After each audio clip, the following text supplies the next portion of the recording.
Akkasumatti hordoftoota fi kabajamtoota keenya egaa warri faraan itti muufattan yoo jiraattan agartee lakkoofsa lama naatu qaba. Warri faraan irraa gammaddan lakkoofsa kanaatu qaba. Laannoo isinirra beekee isin gorsini isin akkana gorsitanii barbaadan gabaabdumatti na gorfadhaa. Assalaamu alaykum warahmatullahi wabarakatuh. Jirtu hordoftoota fi kabajamtoota keenya addunyaa mararratti argamtan nageenya keenya jaalalti teenya bakka jirtanitti isin harkabdu isin jecha dufne alhamdulillah hanga dhuma video keenyatti nu faana turaa like share subscribe godhuudhaan nu jajjabeessan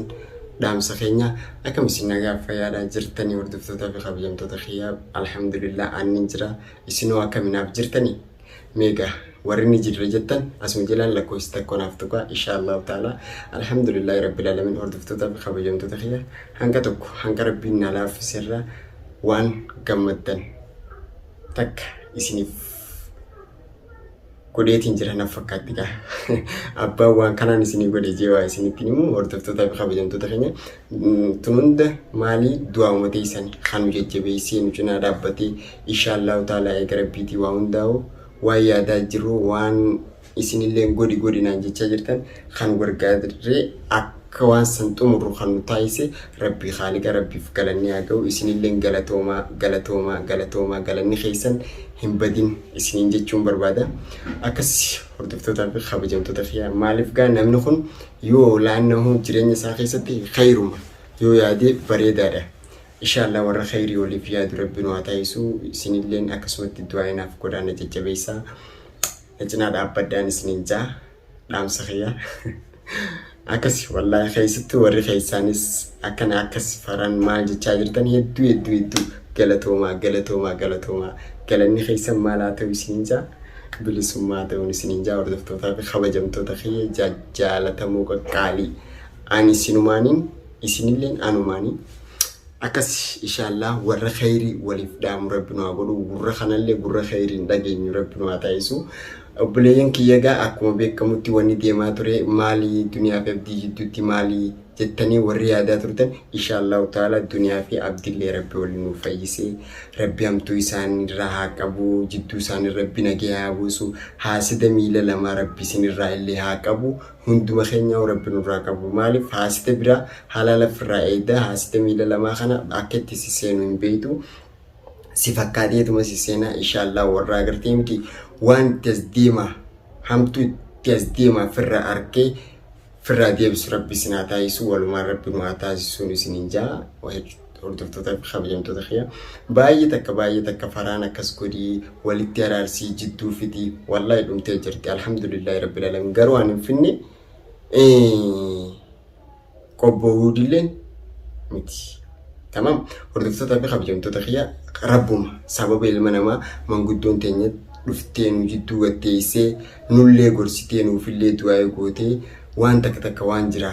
nu mari'attee nu mari'achiistee manguddoon teenyallee haa galatoomanii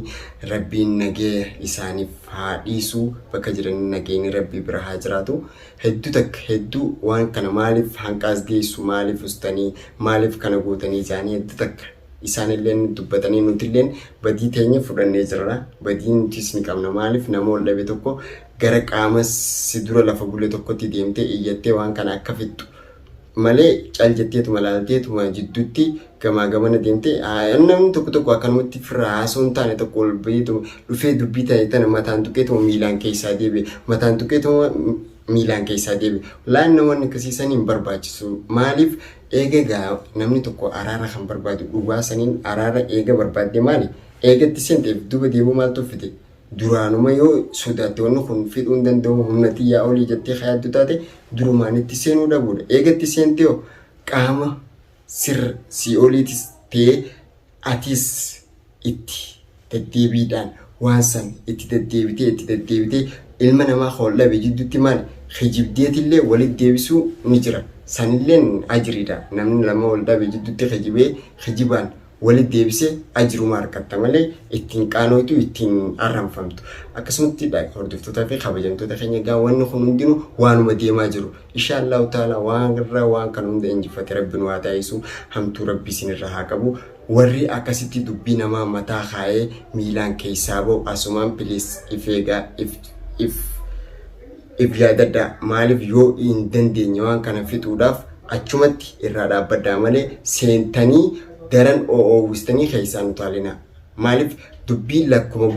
bultu nammachaa deemti malee waan toltuu hin qabdu. Isin gala kanaaf eega itti seentan akka itti seentaniin fixuu qabdan. Fixuu dadhabnan ammoo jalqabuma itti seenuu dhabuudha. Dhaamsa isin galee seentanii dubbii namaa keessaa ba'uun fannisanii waan fannoo jiru rarraa jiru lafa teessee hootuu jettee yoo achi gayyaante siif ni dhufa hin dhufu. Kaateetuma fuutu sababa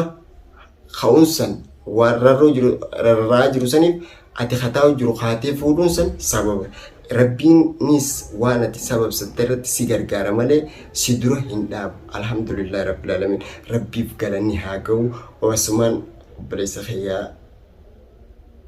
qobboowwud galatoonfachuun barbaada. Haa galatoomu maaliif laannoo wallabdii duniyaa fi abdii irratti hedduu takka lafaa ce'ee agarteemi teessu hay dhaabbattu deem jechuudhaan biyyaa itti dawwalanii ijoolleen naannootis irra bilbiluudhaan hedduu takka isa san isoo dhufuu hin fadin adanirraa isoo dhufuuf karoora hin qabaatin tarabbii malee taatu dubbiin jabaachuu isii agarran gizee warri itti bilbilee viidiyoo takka qilleensa gubbatti harkee hedduu rifatee ka'ee ce'aa dhufe. Haa galatoomu akka nama tokkotti baay'ee takkaan si galatoonfadha. Galanni kee bilisummaa yaadaa muraada kee rabbi siif haa guutuu siin jechuu barbaade. Alhamdulillah akkasumatti atilleen rabbi nagee siif haa buusu. Mataan keetuu nagee hin qabdu. Rabbi nagee si haa buusu inshaallah ta'ala nageenyi keetis kanuma guutaa. Abshir. Eega rabbiitiif rabbi wajjin waan dhufe takka akkamit dhufe osoo hin jenne akkamit dhume jaanii akka dhuftettu waa hundinuu numa dhumti. Inshaallah hin yaadin ammaafillee na biratti argamu baattu inshaallah rabbiin si bira haa jiraatu. Galatoomin jechuu barbaada obboleessa kiyya. Akkasumatti hordoftootaa fi kabajamtoota keenya gaa isinis arkaa jirtan waan deemaa jirus walumaan quba qabnu ta'a. Inshaallah waan akkanaa kana rabbiin nutti hin deebisini. Arra wallahi yoo dhugaa na hin feetan maaliif viidiyoo kana isin galatoonfachuuf kan hin dhufe. Keessattuu isin galatoonfachuuf baay'ee faraan waan kana godhe faraan waan san godhe ni agartan. Haasinni nama miilaan deemu miila lamaan deemu. Agartee wanni shayxaana sittaati haasite miila lamaan deemu injifatu rabbi sinaa taasisu nu haa taasisu hunduma keenya rabbi nagee nu haa godhu mataa keenya nagee nu haa godhu deemisa keenya keessa nagee rabbi nu haa godhu bakka jirtanitti nageenyi rabbi isin bira haa jiraatu. Asumaan gaa hordoftootaa fi kabajamtoota kiyyaa hedduu takkaan isin gammadee gammachuun teessan arra asiniin galata isin galfachuu barbaada. Ammallee nu jajjabeessaa nu bira jiraadhaa nu biraa hin fagaatinaa yaadaanis koomentii dogongora keenya nuuf barreessaa inshaallah warra dogongoree fi sirreeffatee waan isin nurraa feetu waan rabbi nurraa fadhu hojjetu rabbi nu haa taasisu. Akkasigaa hordoftootaa fi kabajamtoota kiyya baay'ee takka isiniin jaaladha. Wanni deemaa jiru akkasii iftuu fi duniyaallee rabbiin waliif haadhisu wallahi hedduu takka bakka yeroon isii biratti argu isii koomachaatiin turanii beeytanii miti. Baay'ee takkaan koomadee garuu hamtuun irra dhufnaan biraa hin fagaanne. Ceetiituma itti dhufte gaa namni mana ifi tokkotti mana keetitti si dhufe nama maal si godhe isinuu kanuma beeytan ta'a hordoftootaa fi kabajamtoota kiyya. Akkasii isaanillee rabbi nagee nurraa godhee rabbi haa qajeelchuu tajallattee nu haa qajeeltu tafagaattee nu haa dhiyeessu. Akkasitti gaa hordoftootaa fi kabajamtoota kiyya isaan jaarsa jartillee rabbi waliif haa qajeelchuu walitti rabbi nagee haa deebisu haasite jidduu isaaniitii amurlee rabbi jidduu haa baasu. Isinillee asumaan du'aa godhaaf inshaallah an arrillee borullee irraa hin hafu isaan sanis dhaqeetumaan akkumaan ta duniyaa tanaaf jee rakkachaa turetti inshaallah sanillee inshaallah yeroo gabaabduu keessatti rabbi na haa gargaaru rabbi wajjin numaan fixa jeetiin abdiif irraa qaba. Egaa namni tarabbii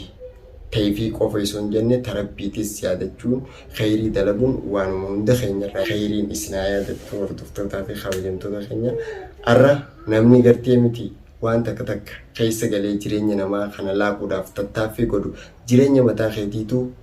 injifatteen jirtu jireenya mataa keetii injifadhu ture deebiti. Maaliif kuma beekamu gaa hordoftoota fi kabajamtoota keenya namni tokko tokkoon hedduutu akkana yaachisaa yaada nattaa'u jireenyi namaa kun maaliif keessattuu isoo jaartii qabdu waan biraa laaluun hedduu biratti jibbaan fixachiisu rabbi sinaa taasisu isinilleen akkasumatti shaamarranis dhiirtinis rabbi isinaa eeguu ifeegaa maaliif laannoo jireenya keessan laaquuf isoo hiyyaanne jireenya keessan kan fuulduraatiif yaadudha qabdanii keessattuu shaamarran nuti aadaa qabna saafuu qabna tamam tan Oromoo kiristaanaatis tan Oromoo muslimaatis hundumaan keenya nuti aadaa qabna aadaan teenya saafuu fi وحدو كيس جرا الحمد لله رب العالمين ربي ورسافو دغتي افتقت ربي ننتايسني ifeeggaddaa maal goona arra maal goona jana qilleensaa kana dhugaasiite sammuute hin shawwadin haala jiruuf jireenya mataa kee kaayyoo ta'e biyyaa baateef san hin dagatin maaliif laannoo kaayyoo kee yoo dagachuu battee waan feete irra numa geessa saniifuu kaayyoo ta'e akka hin daganne waan manaa baateef akka hin irraanfanne biyya namaa keessa waggaa akkanaan taa'e waggaa hangasiin taa'een faayidaa siif hin qabdu obboleessa kiyya obboleettii tiyya saniifuu dhageeffadhu biyya namaa keessa dhufee biyya namarraa maaliin argadhee galaa warra faayidaan biyya galu rabbi sinaa godhu warra biyya namaa dhufee biyya namaa keessatti hafu rabbi sin hin taa'isini akkasumatti obboleeyyan keenya kan biyya namaa keessatti wanni akka malee irra dhuftee lubbuun dabrees kaayisoo karaa deemus isoo maal jiru hunda isaaniitu rabbiin jannataan haa qananiisu bakka jiranitti maatii isaanii jajjabina rabbi haa kennuu fi isinillee warri bakka manaa bee bakka yaaduuf gee akka yeroon isinii shawwan yeroo tanatti akka fayyadamte yeroon akka isinitti fayyadamne hordoftootaa fi kabajamtoota kiyya keessattuu ilmaan Oromoo addunyaa tanarratti argamtan hundi keessanuu hedduu takka wallahi waa'een deemu jiru kun na yaachisee hedduu sanumaaf yaadee ture waan kana irraa isiniif tuqe warrin namu fattanillee dhiifama naaf godha noof kolcha san tana qabde jaalatii na gorfadha isiniif fudhadha hordoftoota fi kabajamtoota keenya inshallah taala warra khayrii waliif dhaame khayrii waliif irraa fudhatu rabbi nu haa taasisu akkasumas fi kabajamtoota kiyya baay'ee takka isiniin jaaladha inshallah taala warra gartee miti khayrii waliif dhaamu rabbi nu haa taasisu akkasuma hordoftoota fi kabajamtoota keenya viidiyoo keenya kana like share subscribe godhuudhaan hanga dhuma viidiyoo keenyatti nu faana turan afeerraa keenya assalaamu alaykum warahmatullaahi wabarakaatuh nageenya jiraadha.